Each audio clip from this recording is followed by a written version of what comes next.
This is Abe Friedtanzer from ShockYa, and I'm thrilled to be speaking with Hayley Law and Ben Rosenfield today about their film Mark, Mary, and Some Other People. I saw this film back at Tribeca and really enjoyed it.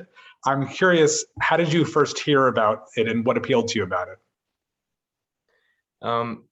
I first heard about it, I got sent the script, and that's what first appealed to me about it, was the script itself, the story, the characters of Mark and Mary, and some other people as well. And the subject matter about a young couple getting married and trying to navigate that in this modern world that we live in, where I think there is a lot of new freedom to experiment with new forms of relationship.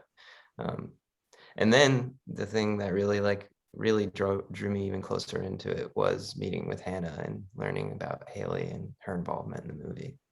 The opportunity to get to work with them was really exciting to me. Yeah, I agree. Script right away. I met Hannah and I felt like I had known her for a while. I felt like I was sitting having, I don't remember, we had deviled eggs. Me and Hannah were sitting I think we had deviled eggs, and it felt like me and a friend were just having deviled eggs talking about her film, and I had read the script. We hadn't talked about me being in the movie yet, and I wanted her to ask me if I was interested so bad. I was just trying to be cool about it, but I loved the script so much, and she told me she had me in mind for Mary, and I was so excited, and I'm so happy I got to do it. I love this movie. Yeah, no, it's a lot of fun. How similar do you think each of you are to the characters that you play? Ooh, I think there's a version of me that is very much like Mary, but I feel like I'm very open, but also very reserved. So I'm kind of like Mary, but in some ways a little more like Mark. Yeah, I feel similarly. I feel like I got a little bit of both of them in me.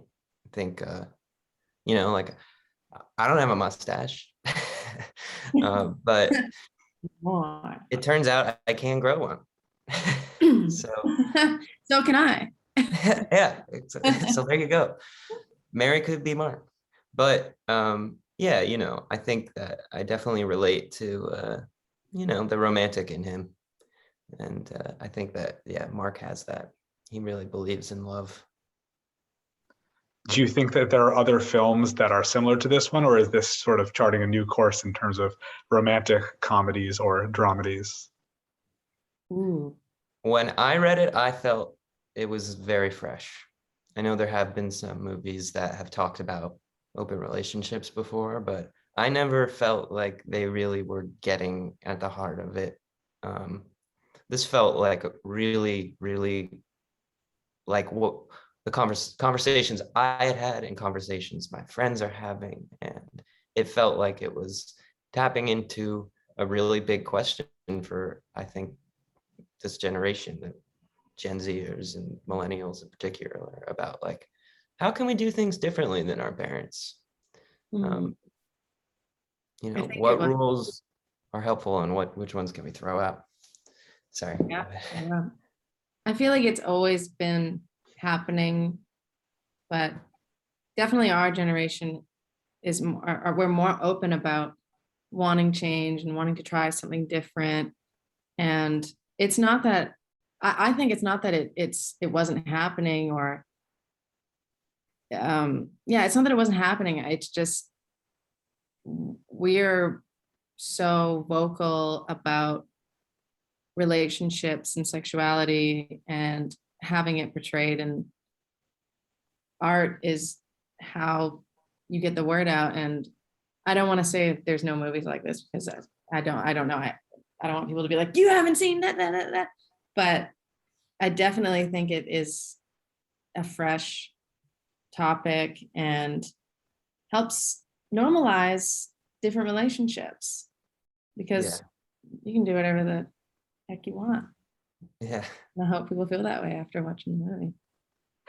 Do you think that there are any movies or TV shows that you might have watched when you were much younger that were very formative in your understanding of either how relationships are or how they should be, or shouldn't be, I guess? Oh man, should be or shouldn't be. When you say that, a movie that sticks out, my favorite movie ever, is Superbad.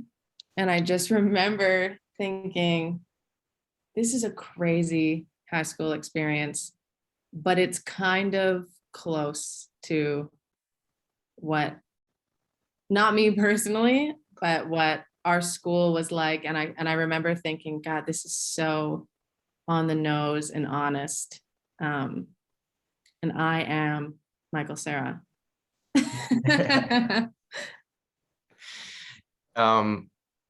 Yeah, my choice is like maybe a little controversial, but it's just the honest truth. Is this movie Annie Hall? I saw when I was seen it a bunch of times. I saw it a bunch when I was a kid, and yeah, that's a romantic comedy that I felt like also had this honesty and wasn't afraid to be a little sad as well. And yeah, I just felt like that was that had a similar level of honesty where it's like, yeah, this can be funny, romantic, and really sad and break your heart. And they can all be there. It doesn't have to be like, oh, it's a romantic comedy, so it has to end in marriage. Mm-hmm. Or it's a tragedy, so everyone has to die. And I know that you've both done television before. Does this experience make you want to do more film or TV or both? Is there a big difference between the two? You like doing both of them? There's a Love big, doing this. I love doing both, but there's definitely when you're doing an indie with, Hannah especially, but there's so much more creative freedom, and I love both. I love doing both, but it's a completely different world, and it's fun to have a more structured and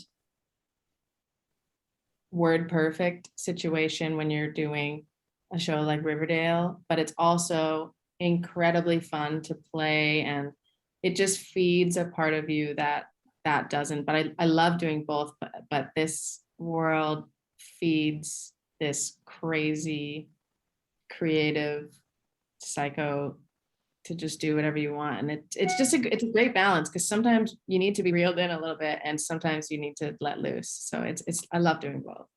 Yeah, I agree.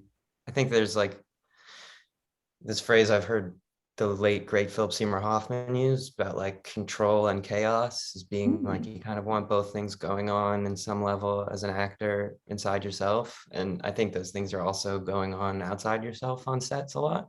And yeah, like Hayley's saying, like making an independent movie, like, okay, when you make a television show, you usually have to really hit your mark and say your lines correctly, as Hayley's saying, like say the lines right.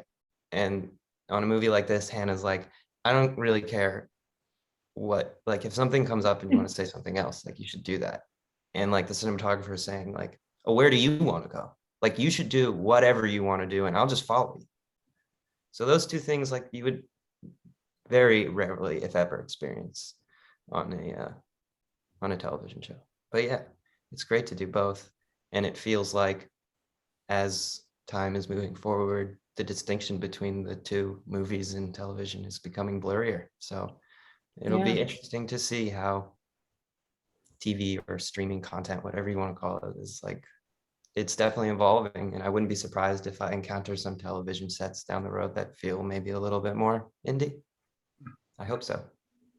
Yeah, that makes a lot of sense. I appreciate that perspective. And I thank you both so much for speaking with me today. Mark, Mary, and some other people opens in select theaters on Friday, November 5th. And best of luck to both of you in the future. Thank you. You too.